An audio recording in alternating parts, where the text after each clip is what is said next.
Hello friends, स्वागत है आप सभी का एक और नए वीडियो में। आज के इस वीडियो में हम बात करेंगे कि क्रेडिट स्कोर क्या होता है और क्रेडिट स्कोर अगर कम होता है तो इसके क्या नुकसान हो सकते हैं, हमें किस प्रकार से लोन नहीं मिलता है।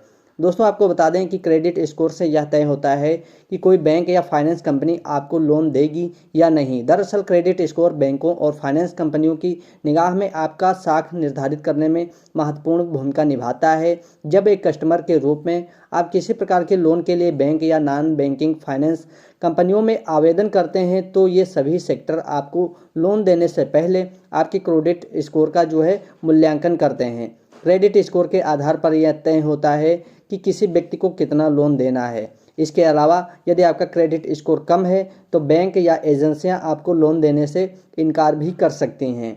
आपको बता दें कि बैंक संबंधी लेन देन में ऐसी लापरवाहियां कौन सी हम कर देते हैं अपने आप से ही, जिससे हमारा क्रेडिट स्कोर कम हो जाता है। तो इसमें सबसे पहले हमें ध्यान में रखना है कि अगर हमारे पास कोई लोन है तो उसकी ईएमआई उसको मिस नहीं करना है। दोस्तों, अगर आप अपने लोन की ईएमआई पेमेंट मिस करते हैं, टाइम टू टाइम पेमेंट नहीं करते हैं, तो आप पर जुर्माना भी लगाया जाता है, यानी कि आपको फ़ाइन भी देना पड़ता है। इसके अलावा जो आपका क्रेडिट स्कोर है वो भी प्रभावित होता है, डाउन हो जाता है। तो समय पर ईएमआई का पेमेंट ज़रूर कर दें।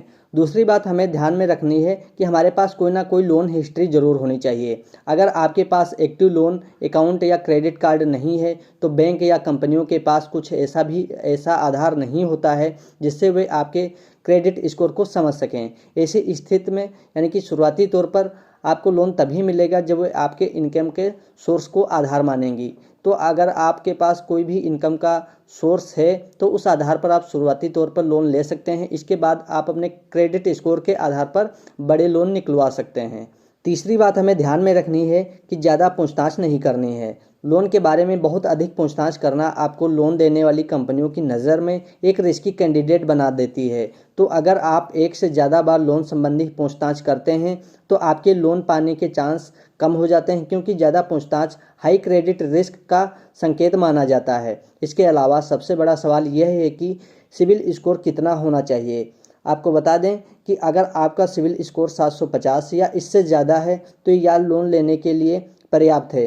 वैसे सिबिल स्कोर 300 से लेकर के 900 के बीच में होता है। 300 सबसे कम होता है और 900 तक सबसे ज़्यादा अच्छा माना जाता है। तो अगर आपका सिबिल स्कोर 750 से ज़्यादा है तो आप कोई भी लोन पास करा सकते हैं। उम्मीद है आपको मेरी बात समझ में आई होगी। अगर वीडियो पसंद आया तो वीडियो को लाइक करें और चैनल को सब्सक्राइब जरूर करें।